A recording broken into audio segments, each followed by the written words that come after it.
Fala, meu povo! Nós estamos começando mais um podcast Convergente e hoje nós vamos falar sobre os evangélicos na política brasileira.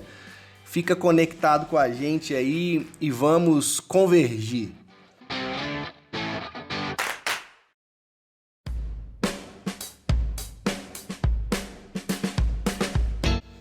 Hoje eu tô aqui com um amigo de Twitter, um pastor que eu conheci pelo Twitter e estamos tendo essa alegria aqui de poder conversar com ele hoje para a gente esclarecer esse tema, trocar muitas ideias e realmente contribuir para a sua reflexão aí sobre os evangélicos na política.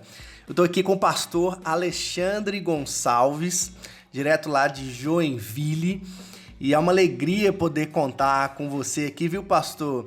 Com a sua disposição e você dar o seu tempo aqui para a gente poder gravar esse podcast e poder trocar essa ideia sobre esse tema tão importante, esse tema que está aí bombando e fervilhando nos nossos dias. Muito obrigado, viu, pastor? Eu que agradeço a oportunidade.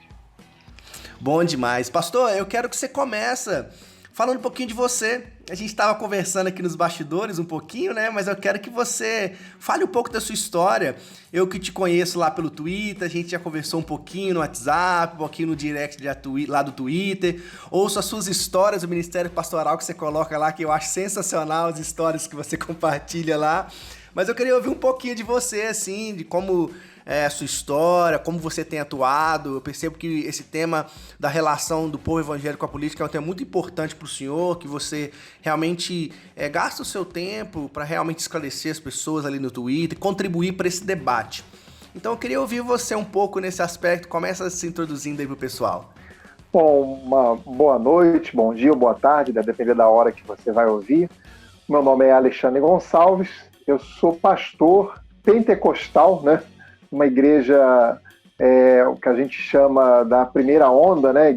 Uma igreja pentecostal histórica do século XIX, chamada Igreja de Deus, é uma igreja americana, que surgiu lá na Carolina do Norte, vindo daquele movimento Holiness, que tem muita contribuição dos metodistas, né? Que era o movimento de santidade wesleyano, né?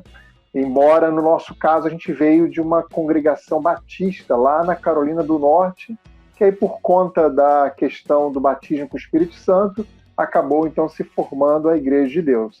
Pois bem, eu sou pastor aí, vou fazer agora 26 anos, né, que eu atuo como pastor, de tempo integral, até uma vez eu perco as contas, mas eu vou tentar acertar, a cabeça vai ficando ruim, mas desde 2004 eu não sou de tempo integral. Eu entrei na Polícia Rodoviária Federal, daí já vai fazer 16 anos, eu acho, né? Se minhas contas estiverem certas. Então, eu entrei por um motivo, né? E a política tem um pouco a ver, não do meu lado, né?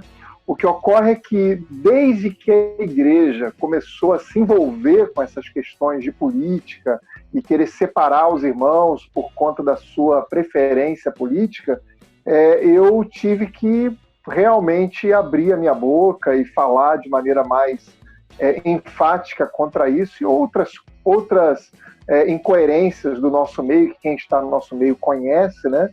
E por conta disso eu sabia que a minha situação de tempo integral ficaria bastante complicada, né? Quem é pastor de tempo integral sabe disso, né? A depender do meio em que você está, você pode sofrer algumas dificuldades, né? E aí então eu resolvi fazer o concurso para a PRF, que não me atrapalhava, né? Eu podia ter os dois trabalhos, assim, não me atrapalhava.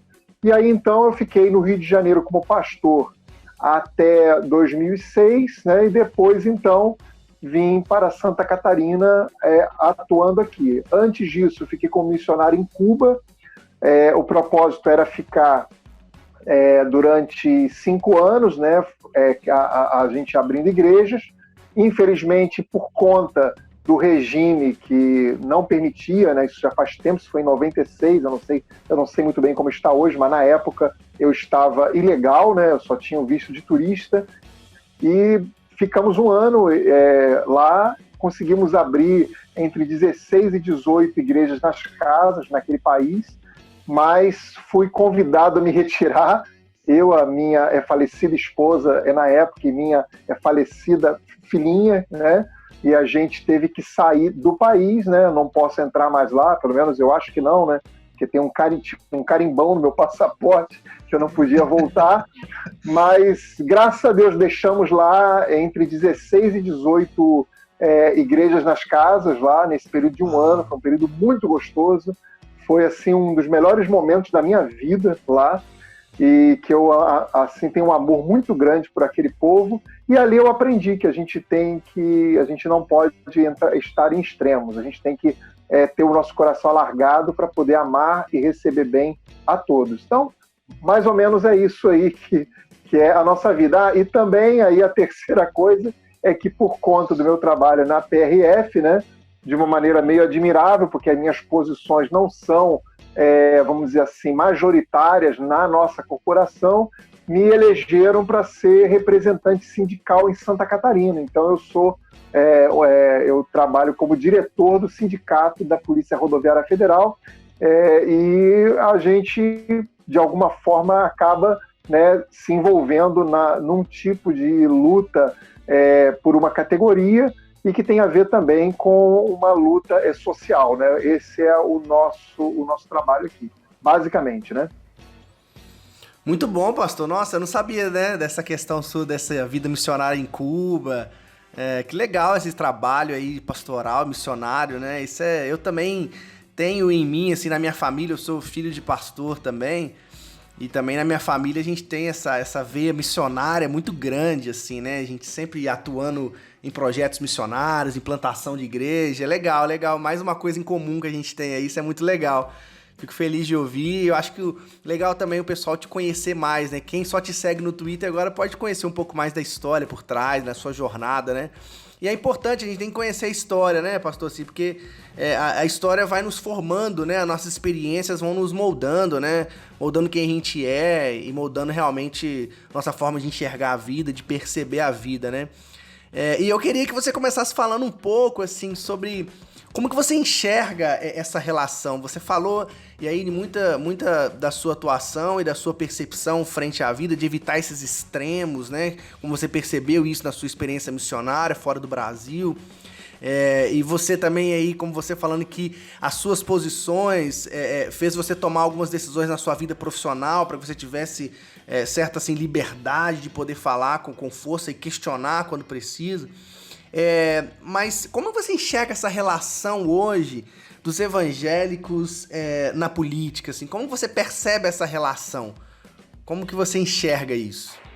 Olha, eu, assim, vou tentar fazer de maneira que possa facilitar através do exemplo, né? Eu era pastor no Rio de Janeiro nessa época, quando houve uma campanha eleitoral para o governo do estado, e quem estava se candidatando era o Antony Garotinho. Ele era evangélico, presbiteriano, se não me engano, né? Eu tinha uma boa relação com uma parte dos assessores dele, que eram conhecidos meus, e ele, e se não me engano, a vice dele era a Benedita, que era também evangélica, das Assembleias de Deus. E ali foi o primeiro grande momento que eu vi uma situação assim de evangélicos disputando um cargo majoritário com grande possibilidade de vitória. Antes disso, já tinha visto deputados federais, né? Tinha o Francisco Silva, que era o dono de uma rádio lá no Rio, a Rádio Melodia, né? O dono da MK Publicitar, que era o pai da Marina de Oliveira, seu Harold de Oliveira, também envolvido, é batista, envolvido na política, e havia uma certa ideia de que irmão votava em irmão, né? Então isso era muito disseminado naquela época.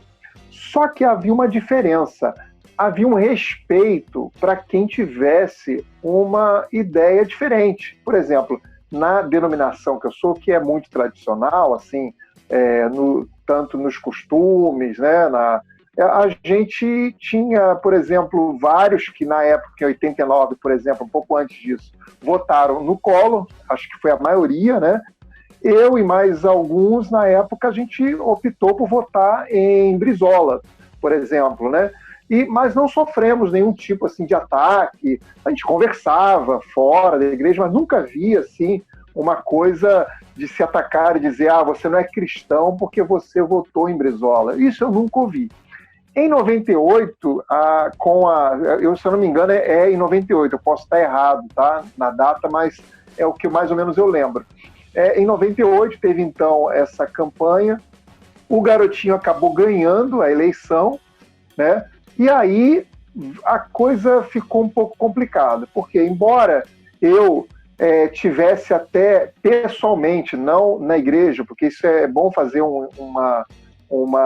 assim, bem claro, um parênteses, que nesses meus 26 anos de ministério eu nunca cedi meu púlpito, nunca falei de política partidária, ou de partido, ou de pessoa no culto, ou nas instalações da igreja, ou nos meios que a igreja dava. Nunca fiz isso.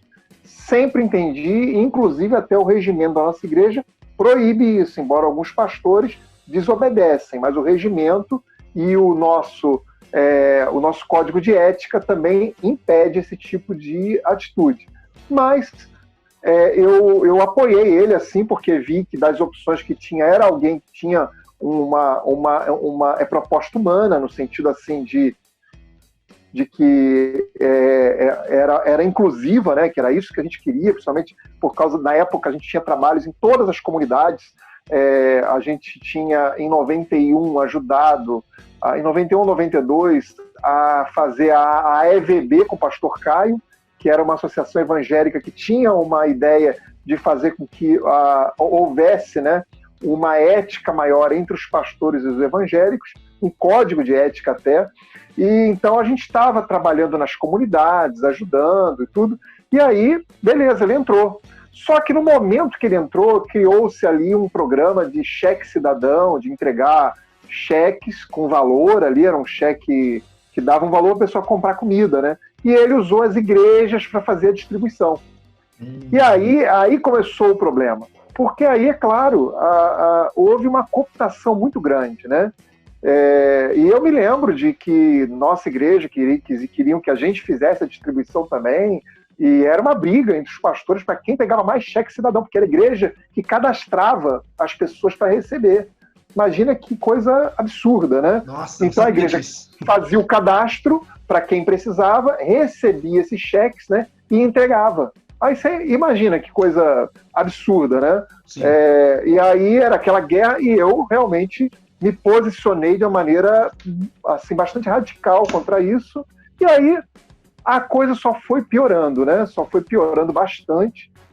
Eu me recordo que nós estávamos num encontro, um encontro de pastores, e era um encontro grande, né? E aí, de repente, isso foi em 2010, na eleição presidencial, colocaram a foto da Marina, uma pessoa que eu tenho grande respeito, e que eu até nesse ano votei nela, né? Não tenho nenhum problema de dizer isso. Eu também. Mas, quando eu vi no encontro de pastores o telão com ela, com a mensagem dela, eu fiquei muito indignado. Porque o que ocorre? Isso é errado e bastante errado. Porque ninguém tem o direito de estuprar a vontade dos irmãos usando do ministério. Você não pode fazer isso. Essa foi minha maior guerra. E aí só foi piorando. Em 2014 aí começou aquela guerra criaram o tal do marxismo cultural, criaram uma divisão de forma que as pessoas que pensavam diferente ou que diziam que iam votar diferente ficaram colocadas de lado, né?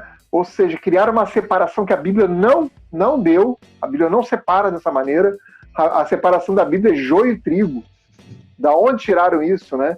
E criaram, e aí eu comecei a perceber os traços nas igrejas neopentecostais e pentecostais de uma teologia do domínio, de achar que a igreja tinha que dominar sobre a vida política, sobre que ela tinha que impor os seus valores, e do lado das igrejas reformadas, uma teologia do domínio mais refinada, que é o teonomismo, que é uma outra forma de teologia do domínio. Mais intelectual, né? Mais intelectual, mais refinada. A gente costuma dizer que é o neopentecostalismo de sapatênis, né? Mais bonito, mais cheiroso, né? Sim. Mas é a mesma coisa, né? E isso, então, realmente foi assim hoje um grande problema que nós estamos, porque a igreja, se a gente vê lá em Atos, a igreja era amada pelo povo e odiada pelo Estado. É assim a igreja. Hoje a igreja está sendo amada e bajulada pelo Estado e odiada pelo povo. Nossa. O inverso do que está lá em Atos. E Atos fala claramente, as pessoas falam, não, mas é porque as pessoas nos perseguem. Peraí, lá em Atos diz que a igreja caía na graça do povo. Exatamente.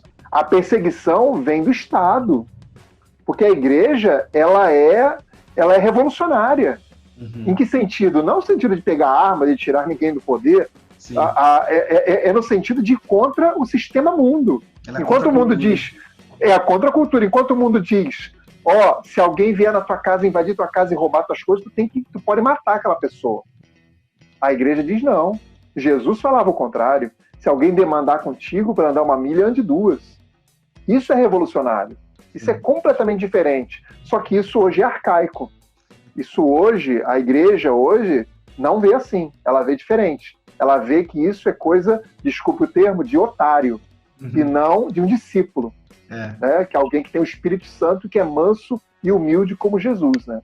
Sim. Então, basicamente, essa introdução foi aí que eu me deparei com essa situação muito difícil com a igreja. E eu gostei de uma coisa que você falou, pastor, assim, que eu não tinha noção, até pela minha idade, né? Eu vou fazer 30 anos esse mês, assim, e eu não vivi esse período do colo, eu só sei por notícia pesquisar, gosto muito de pesquisar e ficar sabendo o que se passou, né? Mas é legal você falar isso, de como que nessa época não existia essa polarização maluca que a gente está vivendo de perder a capacidade do diálogo com o divergente, com aquele que não pensa igual a mim, né? O que parece que hoje virou uma loucura, não só hoje, mas nas últimas eleições, assim, né? Eu acho que de 2 eleições para cá, que essa tensão começou, assim, né? Essas narrativas que vão sendo estabelecidas, que parece que elas são feitas para nos dividir, né? Porque o que eu percebo no debate público, assim, em rede social, que eu gosto de fazer, mas a cada dia mais tento evitar um pouco certas coisas, porque você percebe que existe uma idolatria às figuras políticas e um segmento irracional de tais figuras, de tais posturas, que quando você chega para uma pessoa, e isso já aconteceu comigo, talvez já deve ter acontecido com o senhor, você dá um argumento claro para a pessoa e a pessoa te responde com todos os clichês possíveis e todas as frases de efeitos possíveis, porque ela não tá nem aí para a lógica, ela quer o raciocínio dela, a narrativa que ela criou. E isso destrói o debate público, porque não tem debate público aí. O que tem é um jogando as suas frases de efeitos, as suas narrativas, e a coisa não acontece. Aconteceu uma coisa engraçada comigo. O pastor Antônio Carlos Costa fez aquele manifesto, né? Sou cristão e não voto no Bolsonaro. Eu assinei, compartilhei nas minhas redes e fiz um post muito simples, assim. Coloquei assim: se faz sentido pra você, assine também. O que aconteceu, né? Uma maioria de gente que vota no Bolsonaro veio acabar comigo nos posts, né? Lá nos comentários. E os argumentos eram esses: então quer dizer que você votava no PT, quer dizer que você votava no Lula, na Dilma, vocês querem... Aí eu falei assim pra um desses camaradas que veio com esse argumento: não, eu votei na Marina na última eleição. Aí ele ficou sem palavras, ele não sabia o que falar, entendeu? Porque as pessoas só querem gritar os seus argumentos e não tem diálogo. Eu acho legal isso que você falou, porque eu não tinha essa noção, porque eu comecei a acompanhar a política há pouco tempo, eu comecei a antenar mais por isso, e é legal perceber que existe possibilidade de ter diálogo entre os polos, entre as alas diferentes, e existe a possibilidade, e digo mais, que é necessário ter essa conversa, que é fundamental ter essa conversa. que é muito importante ter essa conversa, senão a gente não consegue avançar em nada. A gente não consegue realmente crescer e contribuir para o debate público, que é fundamental, assim, né? E eu compactuo de você também com essa perspectiva de não usar o púlpito, né? Essa é uma coisa que eu tento zelar muito, assim, porque faz parte também do código de ética aqui da nossa igreja metodista, essa importância, apesar de que, felizmente, não são todos que zelam, mas é importante esse zelo, né? É ser rígido nisso, né? Eu já cansei de ir em reunião de atividades em que você vê lá, de repente aparece um político para querer falar, ganhar ali voz nesses ambientes, né? A gente tem que tomar muito cuidado mesmo. Eu acho que isso até é um testemunho importante que a gente tem que ter como discípulo e discípula de Jesus, né? Não deixar isso dominar a gente e não usar aquele famoso voto de cajado, né? O pastor ser aquele que vai direcionando a vida da ovelha para o que ele deve pensar. Na igreja que eu pastoreio, por exemplo, tem pessoas que são mais de esquerda, tem pessoas que votaram em Bolsonaro são mais de direita, e tá tudo bem, a gente convive, a gente vive em amor, a gente consegue pastorear e caminhar assim. Agora, nisso, eu quero te fazer uma outra pergunta pra gente ir desenvolvendo mais assim a nossa conversa, né? Você falou aí como você foi percebendo essa relação do Anthony Garotinho, que foi quando você percebeu isso, né? Mas o fato é, pastor, que nem sempre os evangélicos tiveram tanta relevância na política assim, né? Nem sempre os evangélicos tiveram tanta voz assim na política. E hoje parece que eles têm a maior voz, eles têm um peso muito grande, né? E aí fica a pergunta assim, por que você acha que os evangélicos têm tanto peso na política brasileira hoje? Bom, eu creio que o primeiro motivo é que quando você faz uma campanha política, você normalmente, quem é um candidato, ele vai na sua base, né? Se ele tem uma base lá, se ele é um sindicalista ou se ele é presidente de uma associação de moradores, ele tem a base. No caso desses que se utilizam do rebanho para conseguir obter votos, o que ocorre? Ele, além de ter uma base, ele também tem uma autoridade baseada num texto bíblico mal interpretado de Romanos 13, em que quando ele coloca sua opção política para a ovelha, é recebido aquilo quase como um mandamento. Uhum. Ela se sente, o irmão, ele se sente mal em contrariar, e ele deposita sua confiança na palavra do pastor. Porque a pessoa que vai à igreja, que está ali no culto, com o coração aberto, ela está com o coração disposto a ouvir a palavra de Deus. No momento que um pastor fala, olha, meus irmãos, eu quero apresentar, ou ele fala dele ou de alguém, eu quero apresentar o irmão fulano de tal, ele é um homem de Deus, um homem correto, então, portanto, apoiem ele. Não é o mesmo efeito de um sindicalista chegar na frente dos operários e falar, esse aqui, tal, vote nele. Porque ele não tem o mesmo peso moral e espiritual que tem um pastor, um líder religioso, né? Então, eu entendo que essa relevância começa com a facilidade de você conseguir massa para você ter voto. Isso aí é muito claro, né?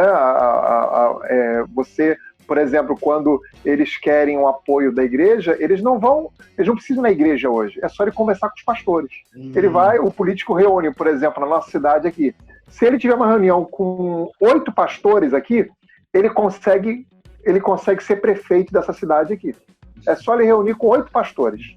Ele já vai ser o próximo prefeito da cidade, se ele conseguir fechadinho o apoio desse pessoal, o que eles chamam de porteira fechada, eles vão conseguir o apoio dessas igrejas e ele vai conseguir chegar, no mínimo, ao segundo turno, mas com grande força para ser o prefeito. Então, essa é uma grande razão aí dessa relevância, e os políticos já viram isso. Então, um exemplo é o nosso presidente. Nosso presidente nunca foi evangélico, nunca teve nada com o evangelho, nada, né? A vida dele não tem nada a ver com o evangelho, mas ele foi bem orientado.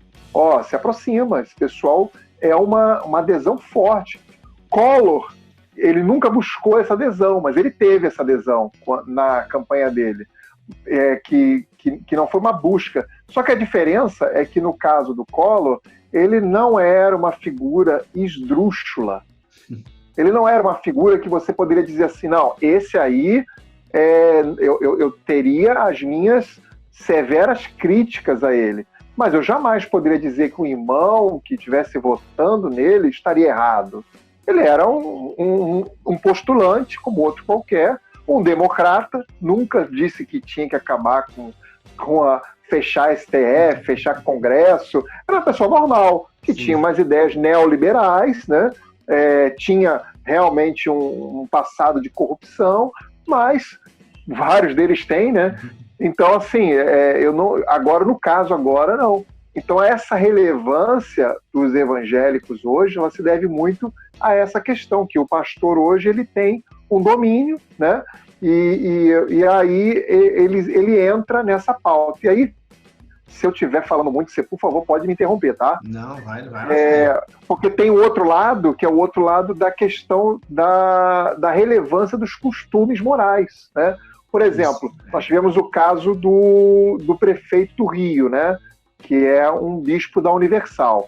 Ele estava muito mal na prefeitura, né? A administração dele estava ruim, e você julga um prefeito, é o quê? Se ele está tapando os buracos da rua, se a coleta de lixo, se está vendo as obras, hospitais, creches, né? É assim que se julga um prefeito, né? Como ele estava mal avaliado nesses itens todos, ele aproveitou uma situação para conseguir apoio de novo. Foi quando houve aquela questão da mostra literária, né? Acho que aí teve uma revista. Lembro que disso. Tinha um beijo entre dois homens, algo assim, né? Lembro disso. E aí então ele se levantou, falou que aquilo era contra a família, e aí ele mandou retirar os exemplares e tal, e aí ele conseguiu seu apoio. Ou seja, o que eles fazem?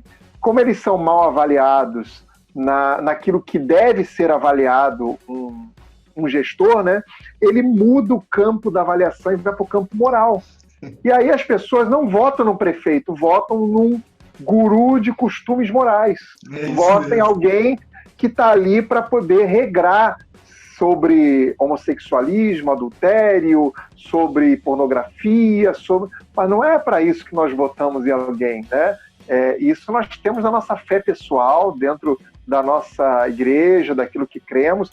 Não vamos transferir isso para uma prefeitura de alguém que vai ser o governante, administrador de pessoas completamente diferentes, que têm todo o seu direito de crer em qualquer outra coisa ou não crer em nada, né? Então esse é o grande conflito que eu acho que favorece muito os evangélicos estarem com essa relevância toda que a gente vê hoje aí.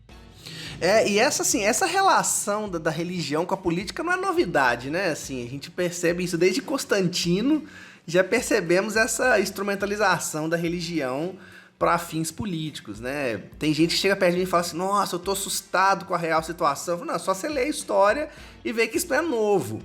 Mas uma coisa que eu vejo que aí realmente é uma certa, para mim, assusta muito, é essa divinização dessas figuras políticas como esses gurus, né?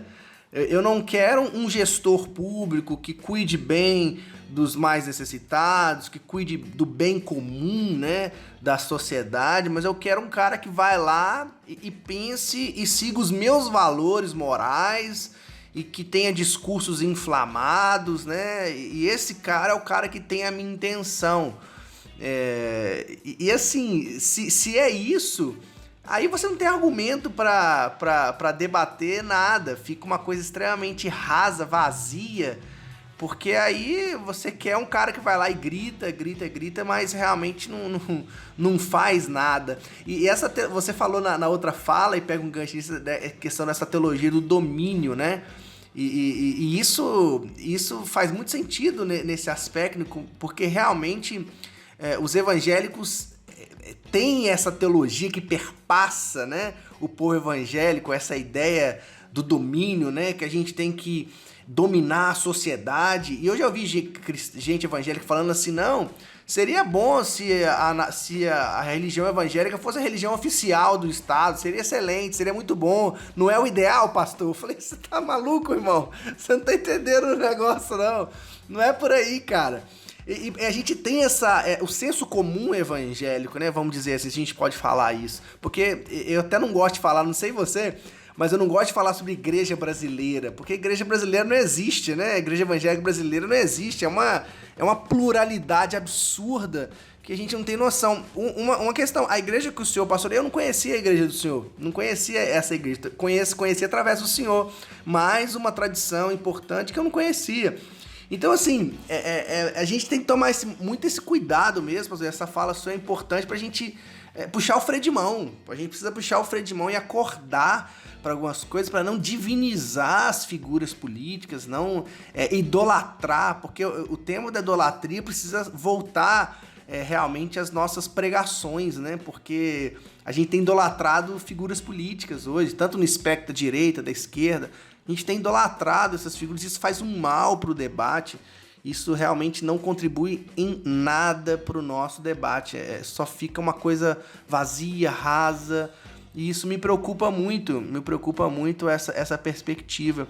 Agora, pastor, é uma pergunta também importante aqui para nós, que a gente vê muito, né, assim, esses dias, quando eu te falei, eu fiz uma postagem, e aí veio uma pessoa falando assim, não, pastor de esquerda não existe, pastor de esquerda vai pro inferno, não pode.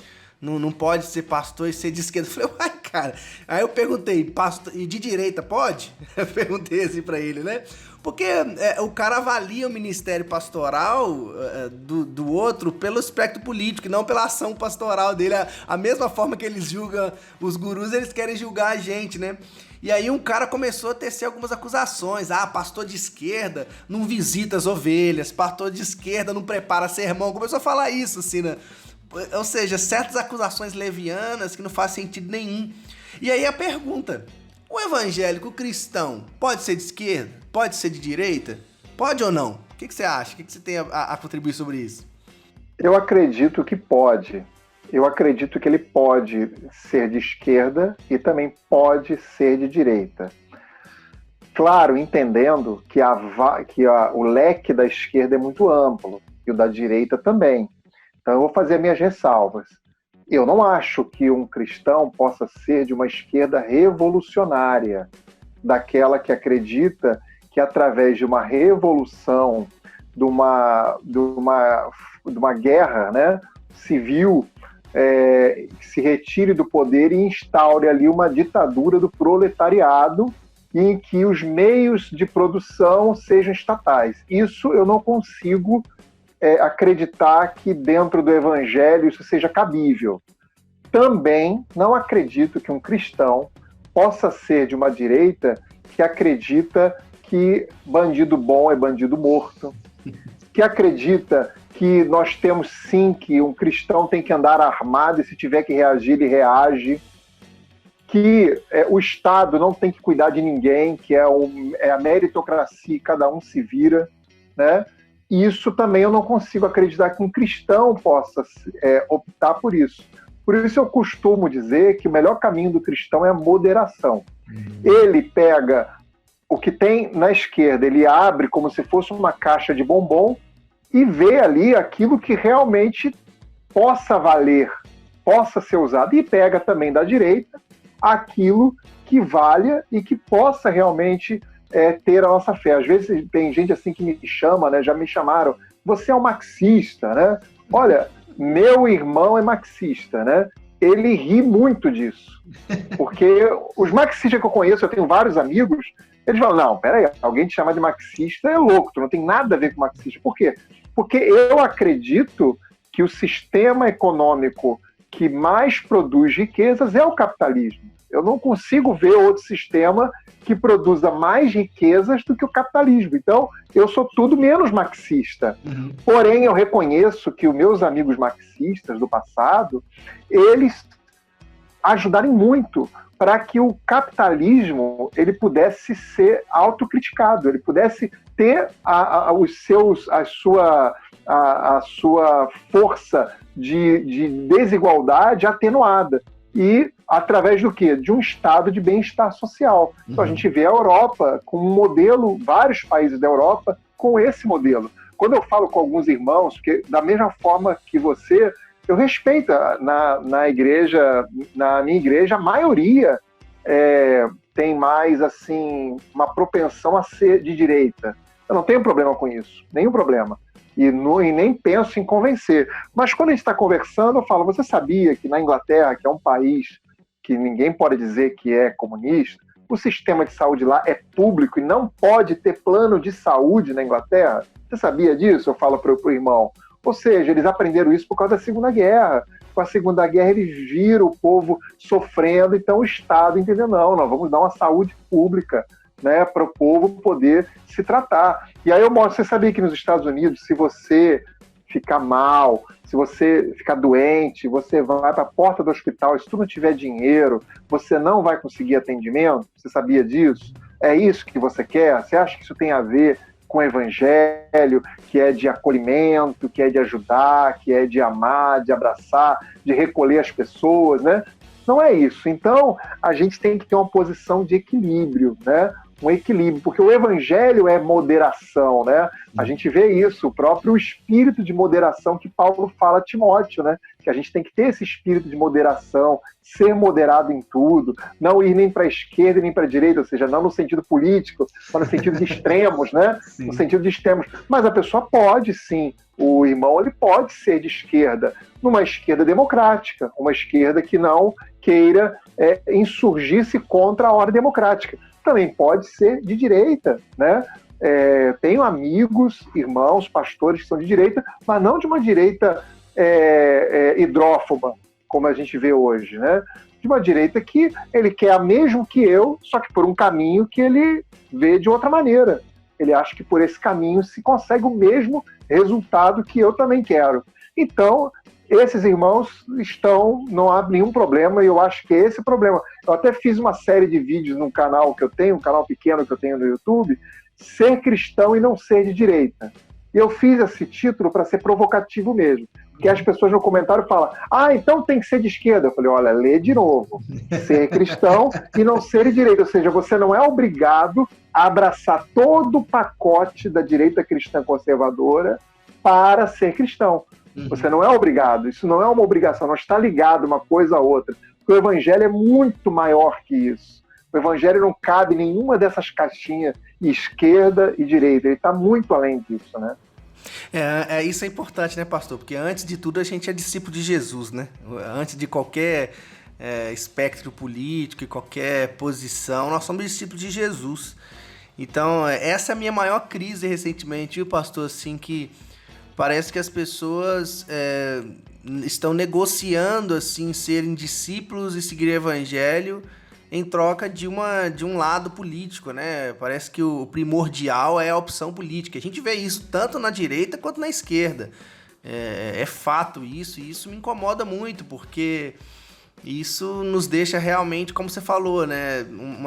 Uma posição, uma direita radical, que aí você perde total a capacidade de dialogar e de convergir, né? Pegando o gancho aqui do nosso podcast, de convergir, porque a gente precisa disso. A gente é discípulo de Jesus de Nazaré, ele não se encaixa em nenhum limite, em nenhum quadrado que queira impor essas restrições. Eu achei legal sua resposta, porque a gente precisa ter isso, que a gente tenha na igreja, que a gente tenha no corpo de Cristo, cristãos que compactuam com uma política mais à direita, outra mais à esquerda, mas que saibam conviver, que vivem em comunidade, porque essa é a essência do evangelho, né? Viver em comunidade. A comunidade é ali onde Jesus está presente, em meio à comunidade. E em unidade, quando falta essa unidade também, né, o testemunho ele vai sendo enfraquecido, né?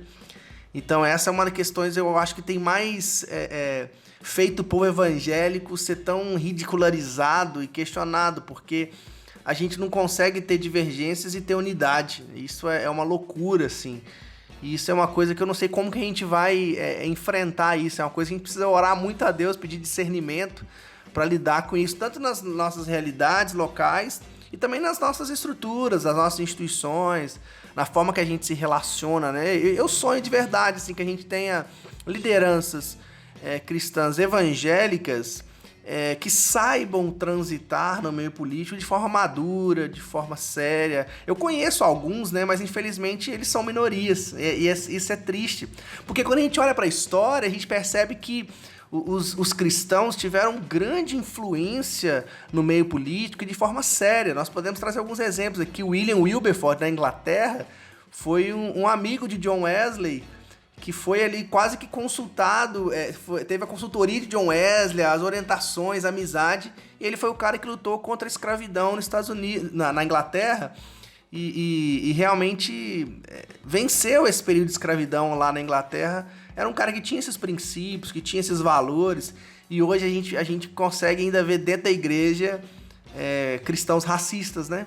Evangélicos racistas, enquanto nós percebemos na nossa história, na nossa tradição, isso foi extremamente o contrário.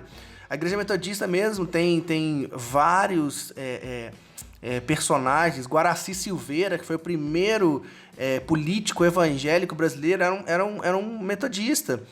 E teve uma influência muito grande. Dr. Martin Luther King. Então, assim, a história conta e nos dá inúmeros bons exemplos, né?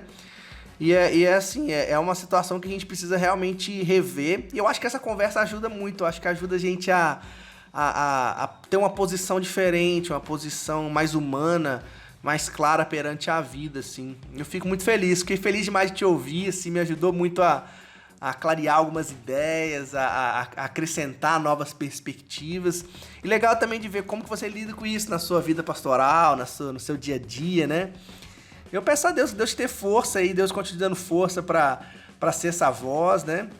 Você ali que é muito influente no Twitter, eu acho muito bom ter pessoas como você lá falando, colocando suas posições de forma séria e madura, né? Que Deus sustente você aí, sua família, sua casa, né? Seu ministério, seu trabalho, todas as suas ocupações aí, e que a gente consiga continuar sendo essa voz, né? Voz profética. Eu acho que isso é importante, né? Não podemos perder o profetismo bíblico, né? A importância de sermos profetas, né? De falar aquilo que precisa ser falado em amor, né? E com respeito. Obrigado, viu, pastor, pelo seu tempo. Se você quiser falar mais uma coisinha para encerrar esse tempo aí, deixar mais uma palavra pro pessoal, como é que você encerraria essa conversa para nós aí? Eu encerraria com uma dinâmica que eu fiz como bom pastor pentecostal que eu sou, né? Que as pessoas às vezes acham, né? Já me disseram, você é um liberal, né? Você é um universalista, e eu não sou. E eu fiz uma vigília com vários irmãos na igreja. Fizemos uma vigília de oração, de colocar o coração diante do Senhor, chorar diante dele, chorar nossas misérias, chorar nossos pecados. E após um momento maravilhoso de quebrantamento, de choro verdadeiro, eu falei para os irmãos, eu queria que você dissesse bem alto aqui na igreja, bandido bom é bandido morto. Eu quero ver se vocês conseguem dizer isso sem o coração de vocês doer. Os irmãos não conseguiram dizer. Nossa. Ou seja, a gente sabe o que o Espírito Santo diz dentro de nós.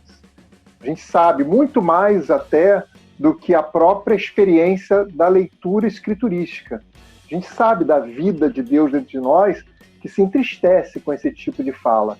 Então a gente precisa voltar ao evangelho simples de Jesus, ao evangelho do amor, da inclusão, ao evangelho em que nós seremos conhecidos pelo nosso amor. É assim que temos que ser conhecidos, né? Pelo nosso amor e não pelo ódio, não pelo discurso em que estamos recriminando ou censurando pessoas, mas realmente falando do amor de Cristo. Então é essa mensagem que eu gostaria de deixar para os irmãos e para aqueles que estão ouvindo aí. Muito obrigado, pastor, pela oportunidade de poder falar nesse teu canal.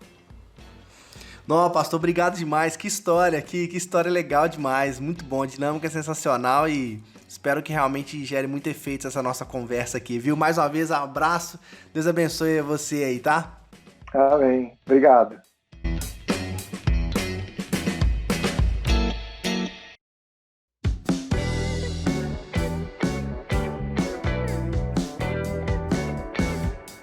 quero agradecer você que escutou essa conversa maravilhosa que tivemos agora com o pastor Alexandre Gonçalves. Quero convidar você a seguir ele no Twitter, a seguir a gente também em todas as redes sociais, Instagram, Twitter, Facebook, seguir os nossos perfis também no Spotify, no YouTube, no SoundCloud. Se fez sentido para você, compartilhar e continuar acompanhando a gente para os próximos episódios. De 15 em 15 dias sempre tem um podcast novo para você. Um abraço forte e vamos convergir.